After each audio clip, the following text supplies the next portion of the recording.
we have you say something? Testing 1, 2, 3. We just want to test.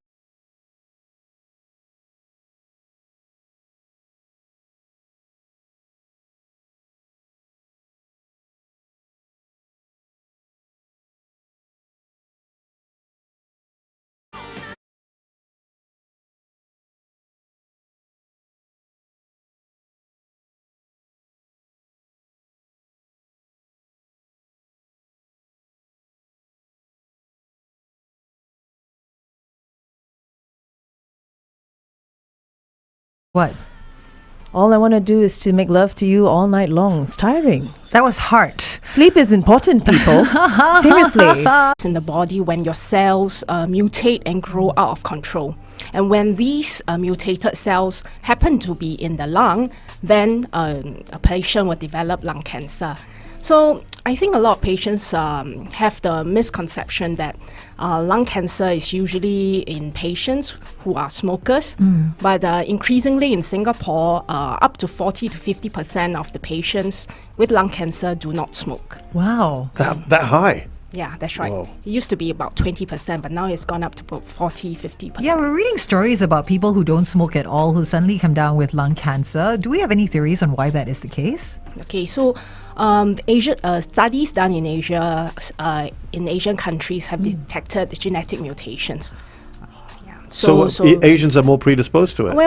Well, I would say that Asian non-smokers who carry a specific mutation, such as the EGFR mutation, will be at higher risk. Oh. And can you test for that mutation now to sort of have an idea?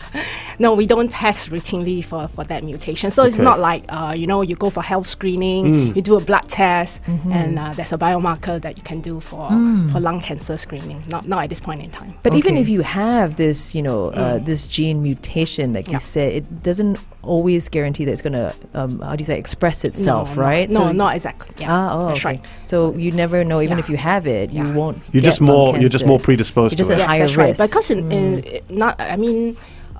for lung cancer, smoking is still the highest risk factor for lung cancer.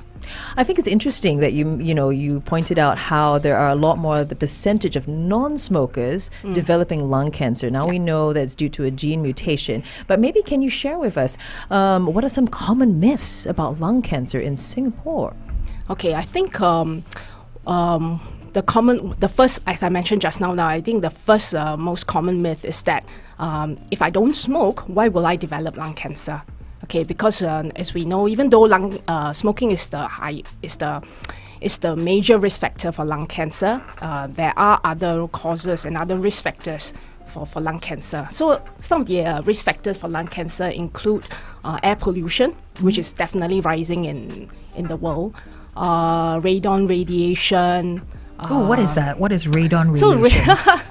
So it's this radioactive gas that's actually found naturally in the environment. Ooh. It can actually from granite stones, from the soil, from water. It can actually seep into the houses. I have a purifier at home. Does that help? No, I have a granite kitchen top. So I think if you go onto the NEA website, you can actually see a little write-up about radon radiation, but it may not be a major problem in Singapore. I think in the world, Norway is the country that has the highest risk of radon exposure. And that's due to the soil, the soil over there, sedimentary soil. If you ask people who are going to Norway, they always think about the fresh air and all that, but it's not about the air, is it? Oh, well, if you're outdoors, it's actually good because radon gas tends to seep indoors. So it disperses out in the outdoors. But that's from the soil in Norway. Interesting. Right. Okay. It's naturally occurring in the So I want to be outside in a mall where it's kind of safe. We need to have outdoor malls. Or they call farmers market. We're going to head on to Facebook Live. We're going to talk about what are the early symptoms of lung cancer. So join us. And remember, if you chime in, be it on Facebook or even on WhatsApp, have questions for Dr. Lim, they will get answered. It might just win you a $100 voucher from Audio House. So join us then. Oh my God, babe, you're making me laugh so much. I swear I will have... Hello! Hey, everybody. So we welcome to our studio this morning Dr. Lim Hui Fang, the Respiratory Physician, Internist, as well as Intensivist at the Respiratory Practice. Welcome, Dr. Lim. Dr. Lim, what is an intensivist? Yeah, I was Okay, it's Yeah. just a ICU doctor. So I take care of patients. intensive care. Yeah, Okay. I didn't know that was a term. Intensivist sounds intense. It is intense. You're in the It's ICU. quite a mouthful, my title. It is. So we were talking about, this is today is World Lung Cancer Day. Yes. What are some early symptoms of lung cancer that you want people to be aware of? Yeah, so that's the problem. Most lung cancer is diagnosed late. So up to 70 or 80% of lung cancers are diagnosed when they are already stage 3 to 4. This is because the lung does not really contain a lot of nerve endings for the patient to actually exhibit any signs and symptoms, unlike breast cancer or prostate cancer or even colon cancer. So that's one major reason why it's diagnosed late. What's the first thing that you start to notice? Difficulty in breathing? Okay, by the time, usually it's cough, coughing out of blood, breathlessness, chest pain. So very non-specific symptoms that can actually mimic that of pneumonia. Or flu Or just even, flu, yeah. exactly. Wow. So That's the a bit only scary, way yeah. is you go in and actually get a proper screening. Yeah, That's really the best way. okay, so I would say that lung cancer screening is recommended for people who are at risk of lung cancer. And there are not that many standardized risk factors or criteria for lung cancer screening. The first criteria is the age of 50 to 80 years old, followed by a significant smoking history of at least 20 pack years. Could you explain 20 pack years to us, please? So they must smoke 1 pack a day For 20 for years. 20 years.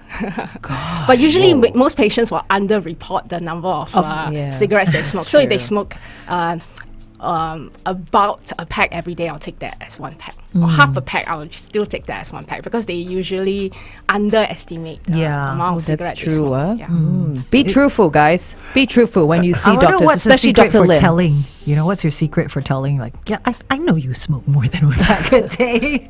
Doc, what about talking of smoking? What about passive smoking? Because that's a major Yeah, issue. you isn't grew it? up around smokers and Yeah. all that. That's right. So that is a indirect risk factor. Right. Because it's similar to air pollution. Yeah. So you're breathing in all these carcinogenic agents, you're definitely at slightly higher risk. So even like those 吃茶 uncles. Yes. So in Asia countries, inhaling those? Yeah, that kind of that's smoke? right. That's right. So if you cook, Oh, wow. stir fry, wok hei, 吃茶. Oh, gosh. I hadn't thought about that, actually. I That's right, don't- without ventilation. So cooking index is also another thing that I think increasingly the Asian lung cancer investigators are recognizing as Who would a have potential. thought? Yeah, I risk. mean, that's really exposure interesting risk to me. factor. Earlier on, I just want to go back to a point you made earlier, where you said the percentage of non-smokers that's gone up. Yeah, it's It's gone gone from 20 to 40. Yeah. We're going to talk more about that as we jump back on air. And I think we need to tell people about how cooking. You need to have good ventilation in your kitchen. Join us back on 1FM. It's the Brightside.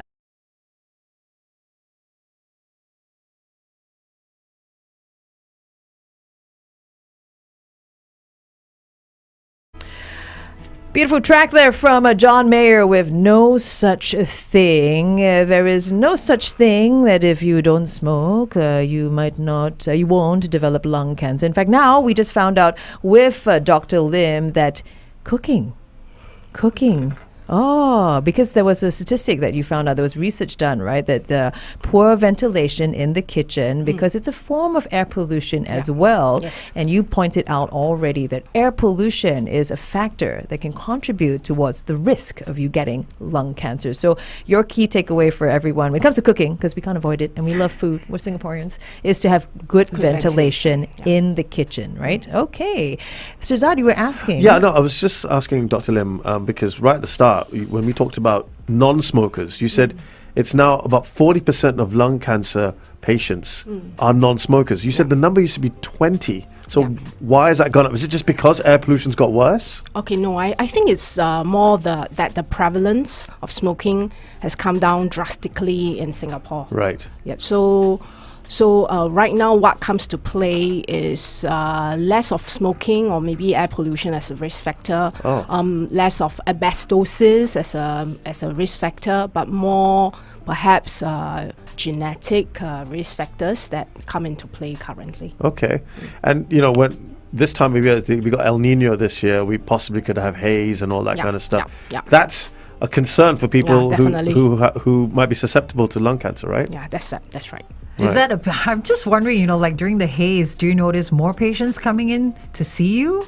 Or more people getting diagnosed during a certain time as well as a result? No, I mean, they will come in to see me for respiratory-related illnesses like bronchitis, asthma, exacerbations, but I would say that because lung cancer takes time to develop, so it's not like during Not the that they all overnight develop lung cancer or anything, but I mean, because we're becoming more aware of some of the factors involved in developing lung but cancer. they may come for a chest x-ray, and then that's when the incidental lung cancer findings, the early stage incidental lung cancer is diagnosed. So what can individuals do to prevent lung cancer? Is there anything we can do at all? Yes, I think the first thing that if you're a smoker, stop smoking.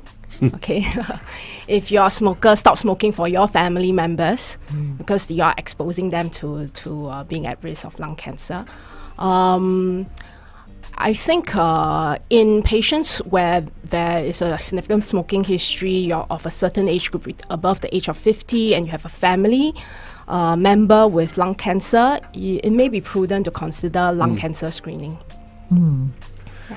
So I guess that is the way to go. Really, really key takeaways from you today, Dr. Lim, as we do celebrate World Lung Cancer Day. Thank you so much for joining us on the show. Coming up, we do have news and sports, so don't go away. Keep it right here on The Brightside. Radio. Put the music on. 91.3.